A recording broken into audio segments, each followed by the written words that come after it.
क्रोध करने वाला खुद भी जलता है और दूसरों को भी जलाता है। नमस्कार दोस्तों, आपका स्वागत है इस ज्ञान से भरी प्रेरणादायक कहानी में।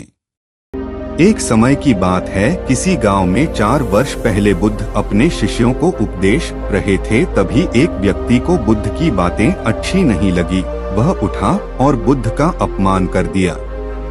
बुरी बातों को बार बार याद करने से हमारी परेशानियां बढ़ती हैं, मन अशांत होता है। इसीलिए दुख देने वाली बातों को भूलकर आगे बढ़ना चाहिए। इस संबंध में गौतम बुद्ध का एक प्रसंग प्रचलित है। गौतम बुद्ध अलग अलग क्षेत्रों में भ्रमण करते और अपने शिष्यों को उपदेश देते थे। एक गांव में वे उपदेश दे रहे थे। बुद्ध ने कहा कि क्रोध ऐसी अग्नि है जिसमें क्रोध करने वाला खुद भी जलता है और दूसरों को भी जलाता है। बुद्ध के प्रवचन सुनने के लिए बड़ी संख्या में लोग वहां बैठे थे। उन लोगों में बहुत गुस्से वाला एक व्यक्ति भी बैठा हुआ था। उसे ये बातें पसंद नहीं आई। वह अचानक उठा और बोलने लगा कि बुद्ध, तुम पाखंडी हो। बड़ी बड़ी बातें करना ही तुम्हारा काम है। तुम लोगों को भ्रमित कर रहे हो। तुम्हारी ये बातें आज कोई मायने नहीं रखती हैं। व्यक्ति लगातार बुद्ध को अपमानजनक बातें सुना रहा था। वहां बैठे सभी लोग ये देखकर हैरान थे कि बुद्ध ये सब शांति से सुन रहे थे, लेकिन कुछ बोल नहीं रहे थे। क्रोधी व्यक्ति बुद्ध को शांत देखकर और ज्यादा क्रोधित हो गया। वह बुद्ध के पास गया और उनके मुंह पर थूककर वहां से चला गया। घर पहुंचकर क्रोधी व्यक्ति का मन शांत हुआ तो उसे अपने किए पर बहुत पछतावा हुआ।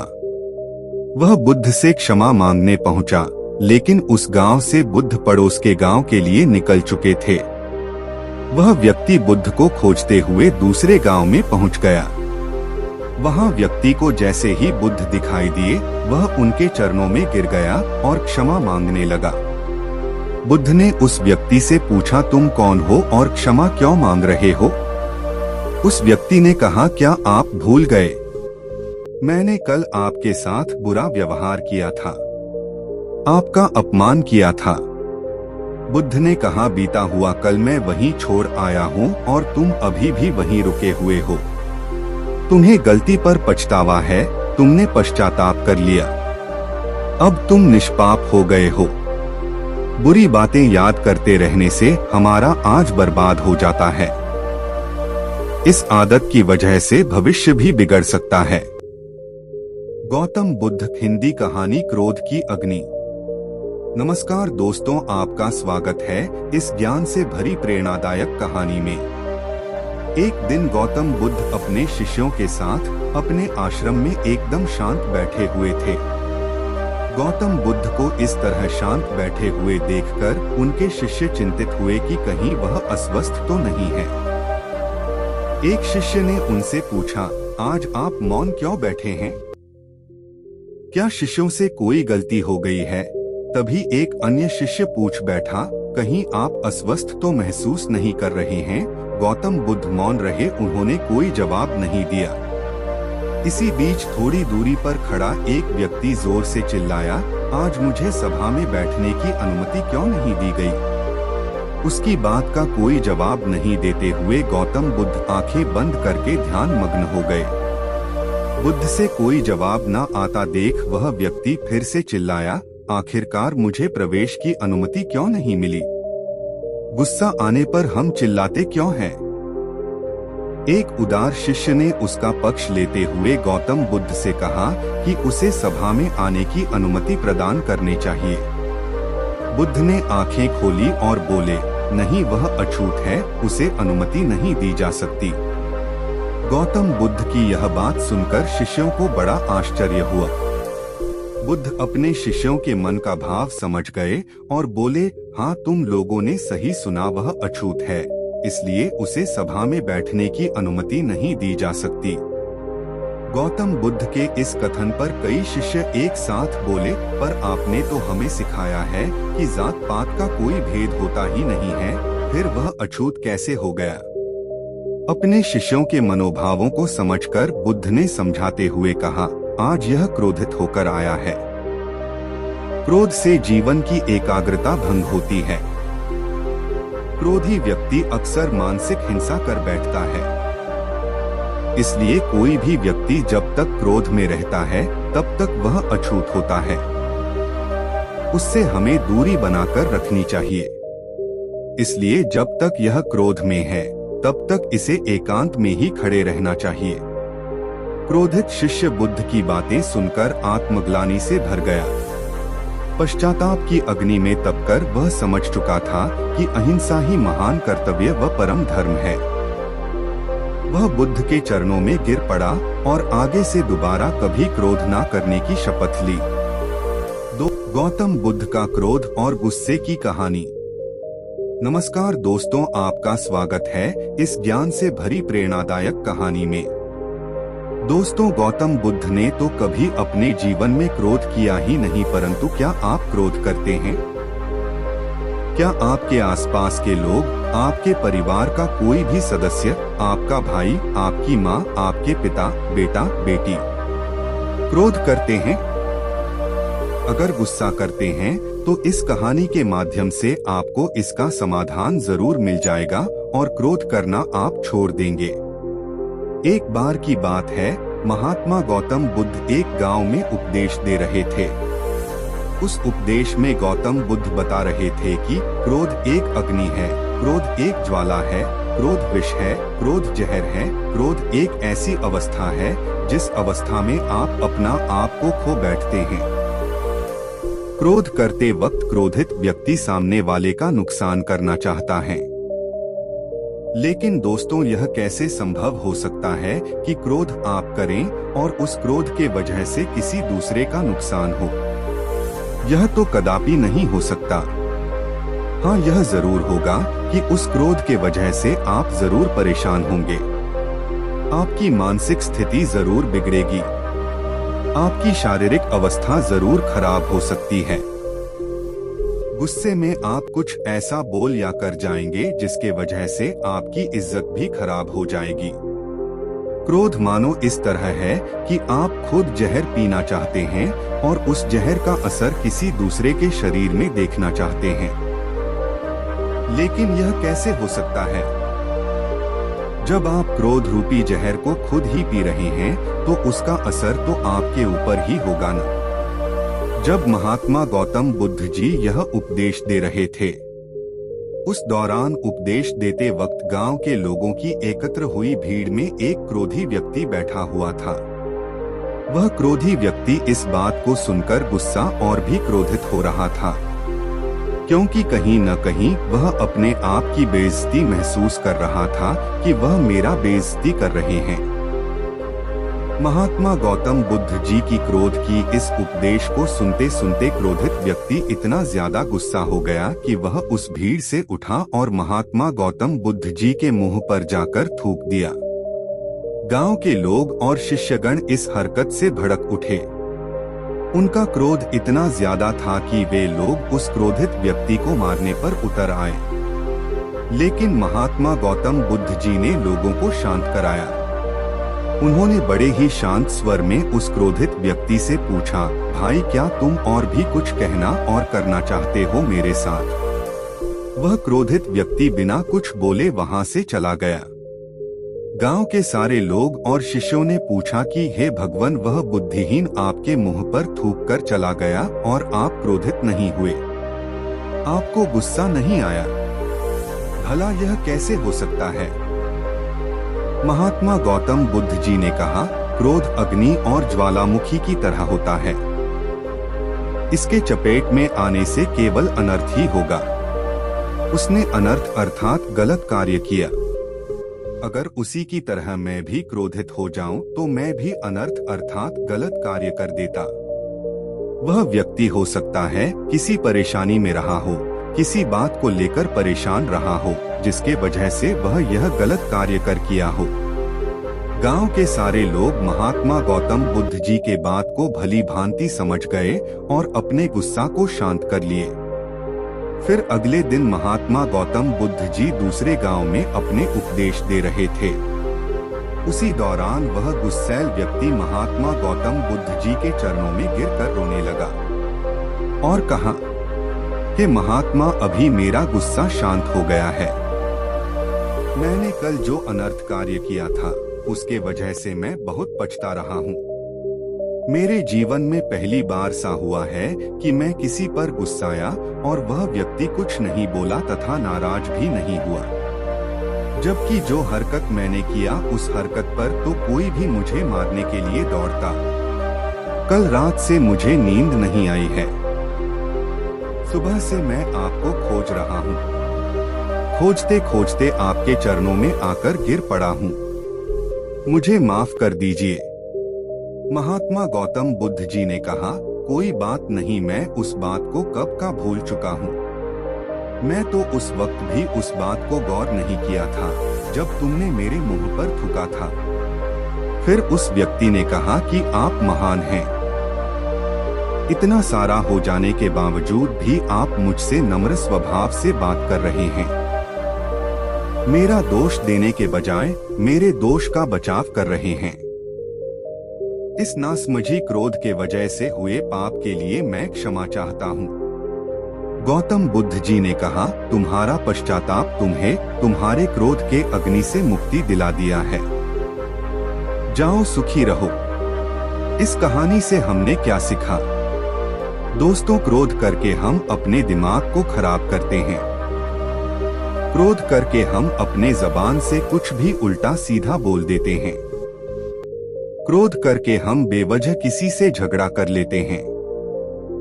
क्रोध करने से हमारे द्वारा की गई निरर्थक कार्य को घंटों तक, दिनों तक, सप्ताह तक, महीनों तक या फिर सालों तक उस बात को लेकर परेशान रहते हैं। कई बार तो हम गुस्से में कुछ ऐसा कर बैठते हैं जो हमारी मृत्यु उपरांत ही खत्म होती है। हम जब किसी भी सही या गलत बात को बर्दाश्त नहीं कर पाते तब हमारा स्वभाव चिड़चिड़ा होता है और हम क्रोध करने लगते हैं। लेकिन उस क्रोध गुस्सा से नुकसान किसका हो रहा है? अगर आप किसी बात से या किसी को कुछ कहने से गुस्साते हैं तो हम कहीं ना कहीं अपना ही नुकसान कर रहे हैं। उस गुस्से की वजह से सामने वाला व्यक्ति जो आपको कुछ कहकर या सुनाकर, जिसकी वजह से आप चिड़चिड़ाकर क्रोधित हुए, वह तो चुपचाप चला गया। उसे जो करना था वह कर लिया। लेकिन आप क्या कर रहे हैं? आप तो क्रोधित होकर खुद का नुकसान ही कर रहे हैं, मानसिक रूप से या फिर शारीरिक रूप से।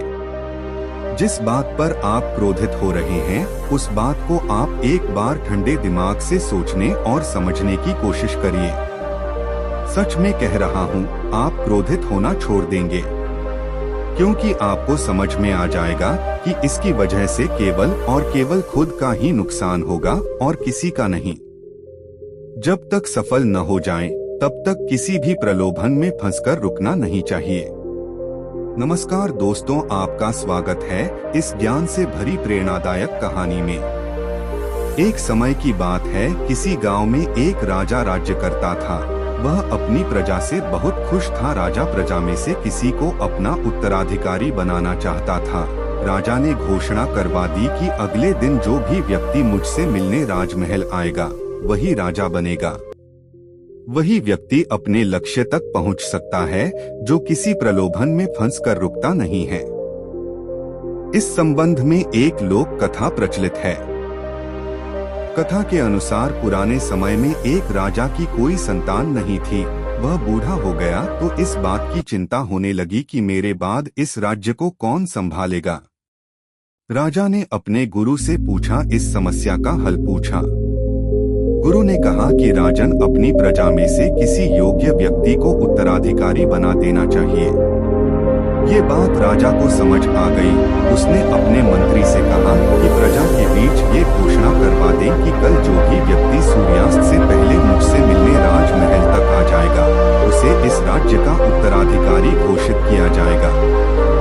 ये बात सुनकर मंत्री ने कहा कि महाराज, ये तो बहुत ही आसान है, पूरी प्रजा ही राजा बनने के लिए यहाँ पहुँच जाएगी। राजा ने कहा कि ऐसा नहीं होगा। मुझ तक सिर्फ योग्य व्यक्ति ही पहुंचेगा। आप घोषणा करवा दीजिए। मंत्री ने राजा की आज्ञा का पालन किया और प्रजा तक संदेश पहुंचा दिया। अगले दिन बड़ी संख्या में लोग उत्तराधिकारी बनने के लिए राजमहल की ओर निकल पड़े। महल के बाहर राजा ने एक बड़े मेले का आयोजन किया था। मेले में शराब थी, नाच गाना हो रहा था, तरह तरह के स्वादिष्ट पकवान थे, कई तरह के खेल वहां हो रहे थे।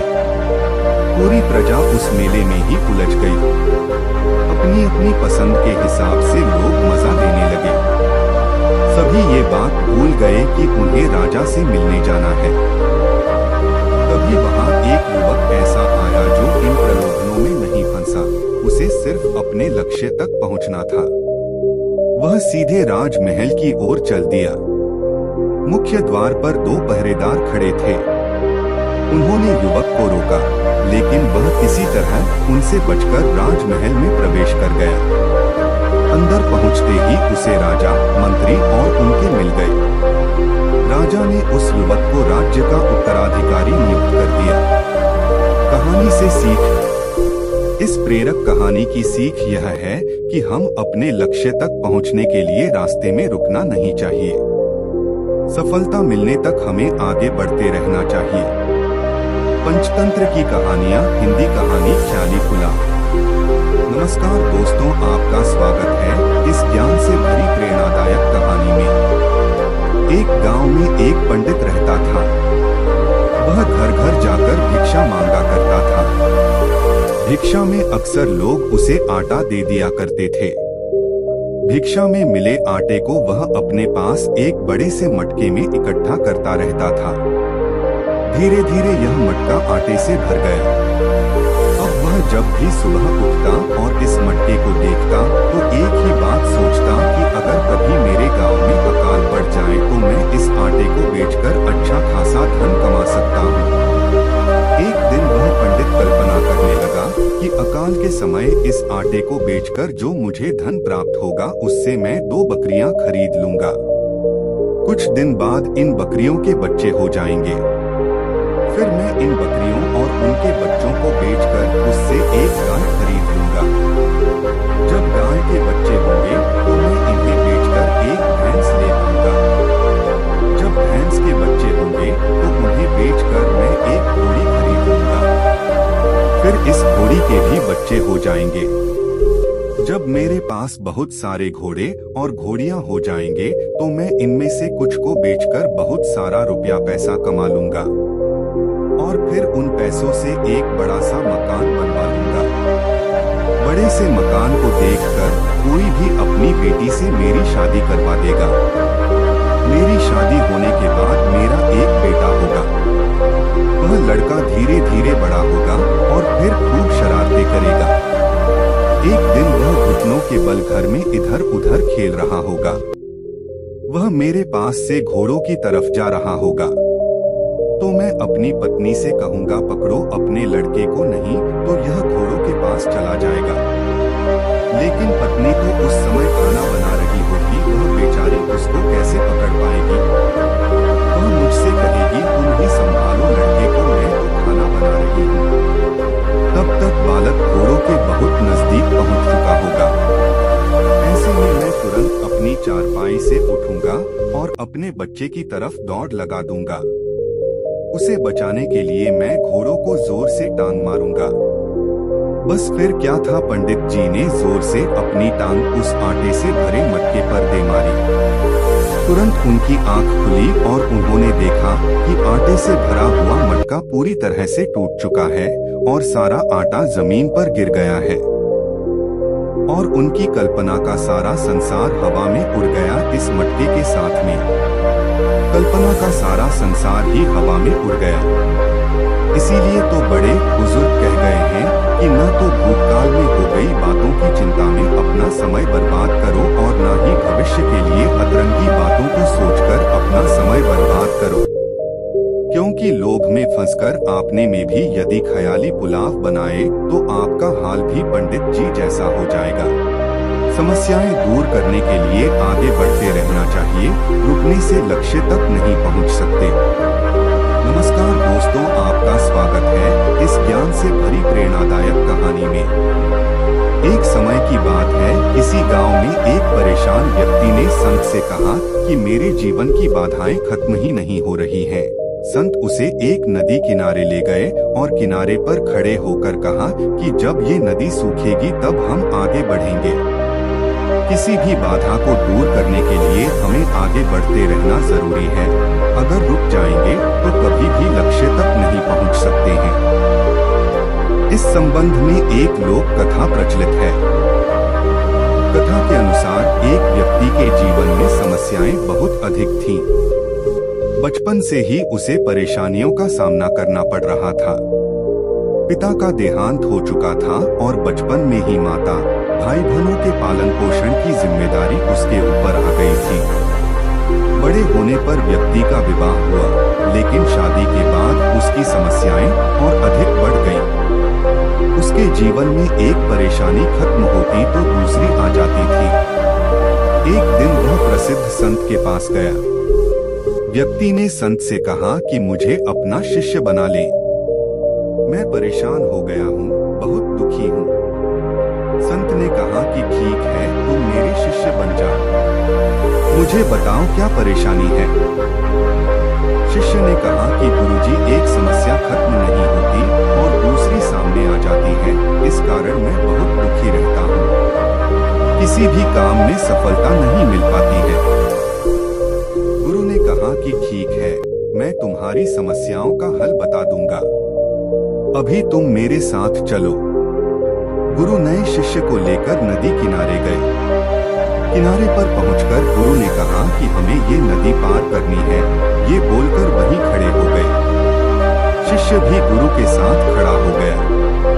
कुछ देर बाद शिष्य ने कहा कि गुरुदेव, हमें नदी पार करनी है, तो हम यहाँ क्यों खड़े हैं? गुरु ने जवाब दिया कि हम इस नदी के सूखने का इंतजार कर रहे हैं। जब ये सूखेगी हम इसे आसानी से पार कर लेंगे। शिष्य को आश्चर्य हुआ। वह बोला, गुरुजी, ये कैसी बात कर रहे हैं? नदी का पानी कैसे और कब सूखेगा? हमें नदी को इसी समय पार कर लेना चाहिए। संत ने कहा कि मैं तुम्हें यही बात समझाना चाहता हूँ। जीवन में भी समस्याएं तो आती ही रहेंगी। हमें रुकना नहीं है, लगातार आगे बढ़ते रहना है। तभी तो हम उन्हें हल कर पाएंगे। आगे बढ़ते रहेंगे तो समस्याओं के हल मिलते जाएंगे। अगर रुक जाएंगे तो एक भी बाधा पार नहीं हो पाएगी। शिष्य को गुरु की बात समझ आ गई और उस दिन के बाद उसकी सोच बदल गई।